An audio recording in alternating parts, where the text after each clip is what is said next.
Hey team, I want you to look for how we use volume divided by base area every time we're asked to solve for a missing length, width, height, or depth. Okay, here we go. So this question says that the volume of the figure below is 240 cubic centimeters, and we're asked to find what the height of the box is. Okay, so we're solving for a missing height. I know that the volume is 240 cubic centimeters. I know this because the problem tells us and because they use the word cubic. Cubic means that they solved for the volume already. So we know the volume. I'm going to write that down.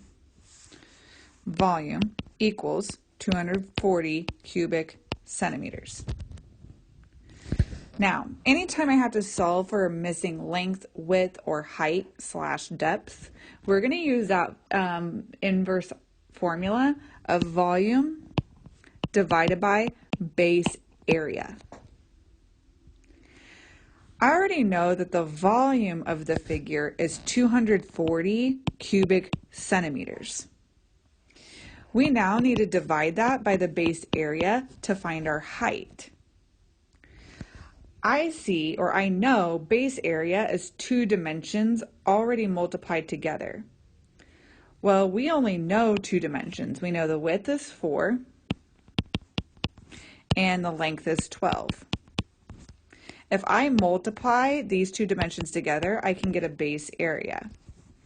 So length times width, or 4 times 12, gives me 48. So my base area is 48. Now all I need to do is take 240 divided by 48 to solve for my missing height.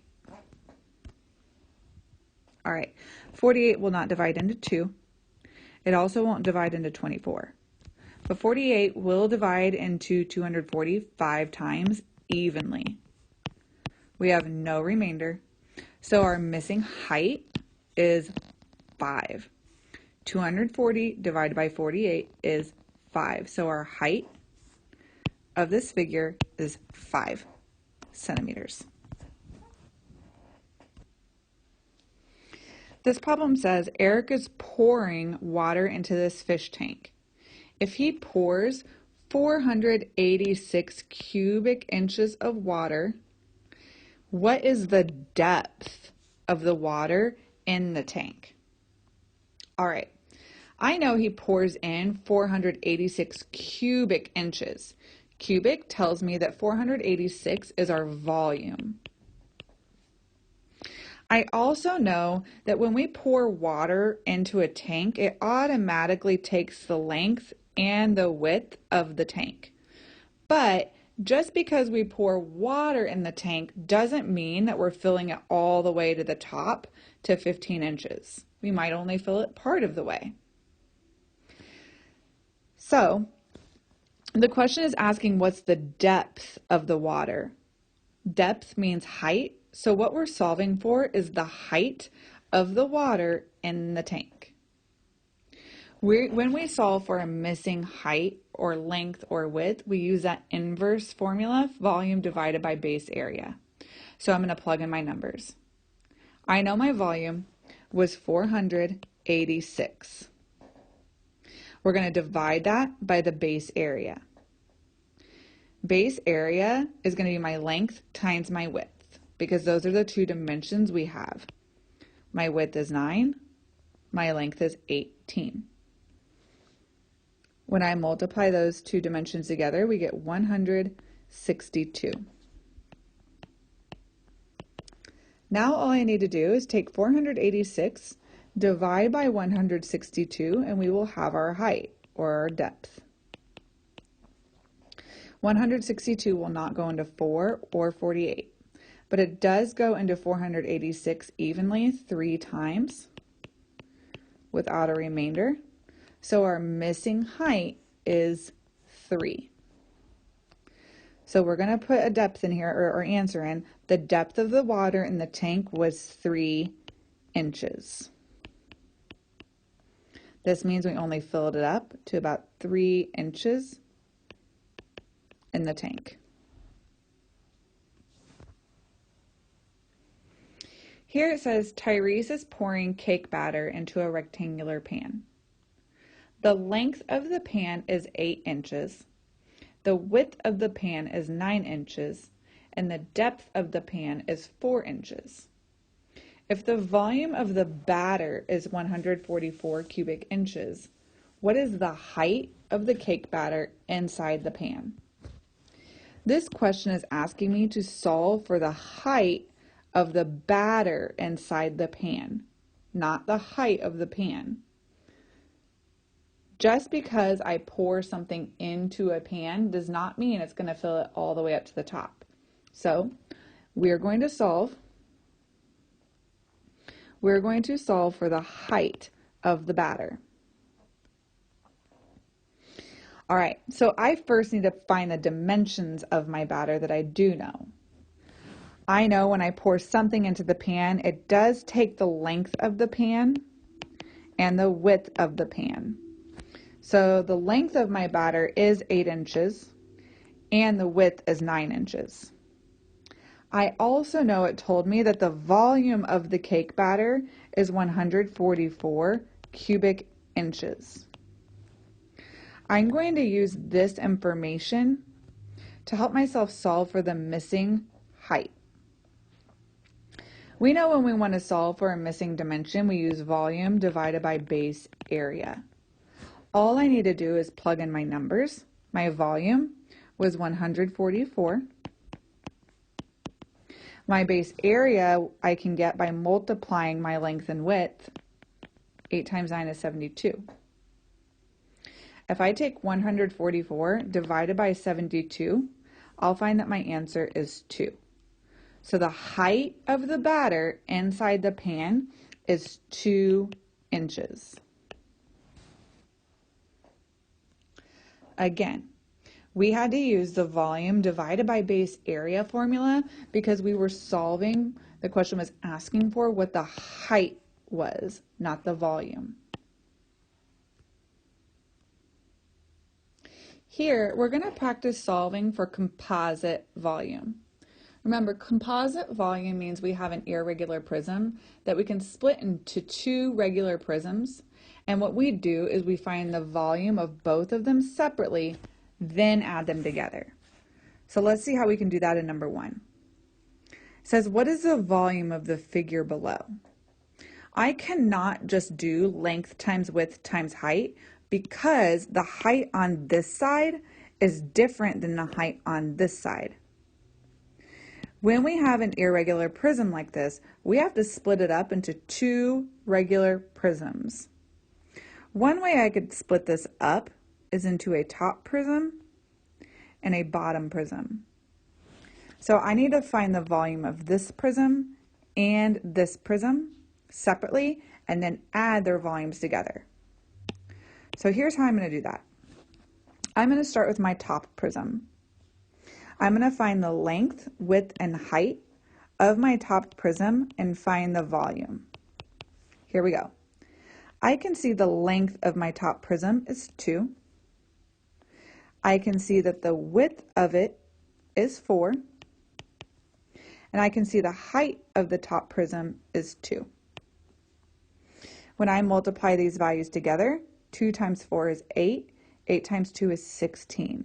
So we have 16 cubic units up top. So that's my first volume. Now we're going to do the same thing for the bottom figure down below.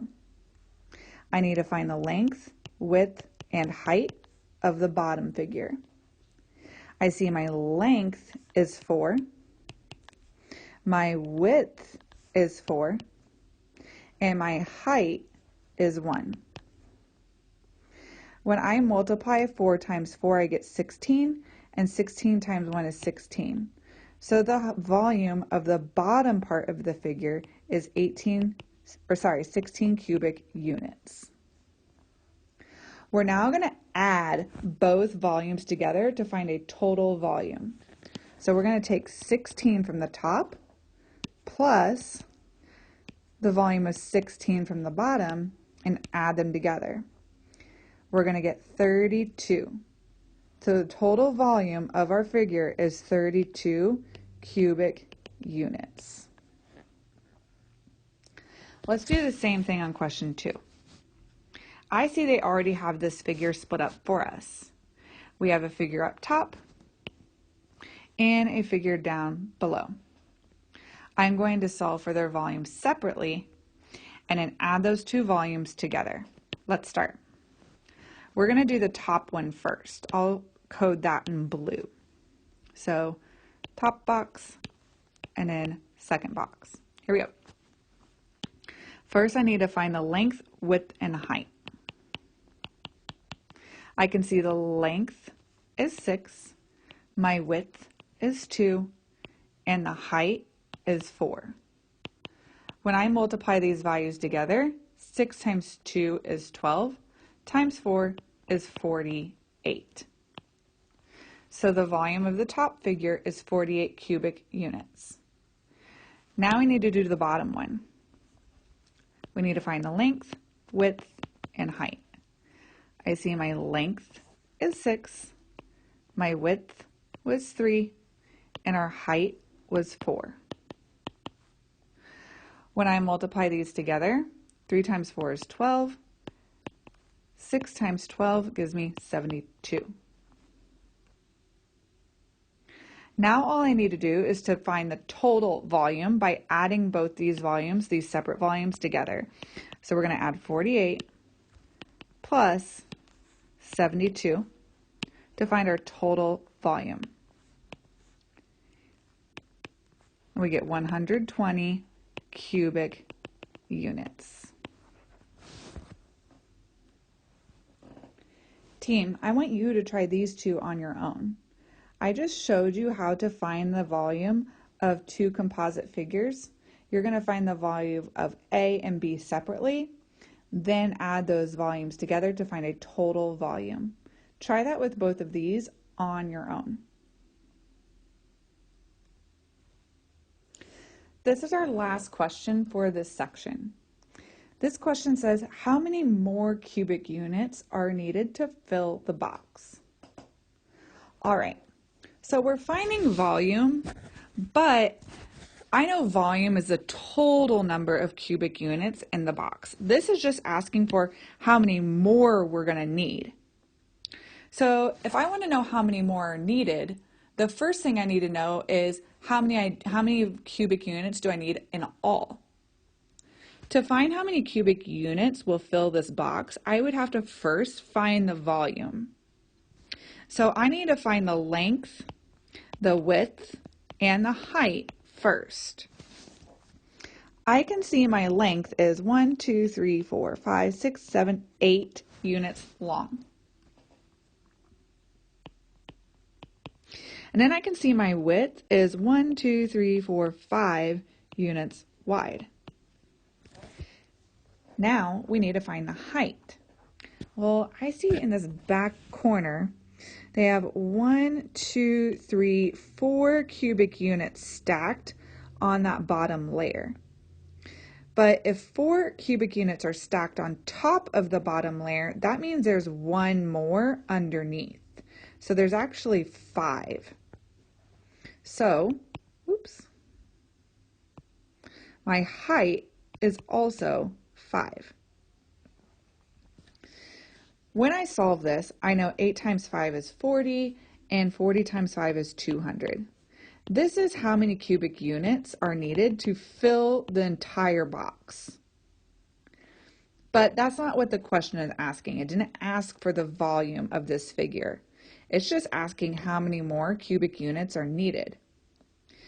If 200 are needed altogether, but we already have some in here, I want to know how many are left that need to still go in the box. So what I need to do is I need to subtract the number of units that are already in there. I know that this bottom layer here is 8 times 5. That means there are 40 cubic units in this bottom layer. So we have 40 in the bottom layer plus 4 more right here in this stack. Altogether, that means there are 44 cubic units already inside the box. So we need to subtract those out to see how many more we would need to fill it up to 200. So here we go. I can't do 0 minus 4, so we're going to have to do some decomposing here.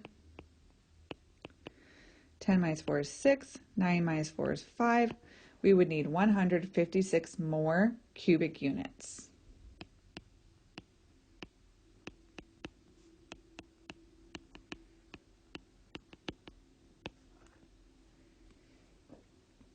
Notice how I first solved for how many cubic units would fill the box by finding the volume, then subtracted the number of cubes that were already in there to see how many more cubes would be needed to fill the box.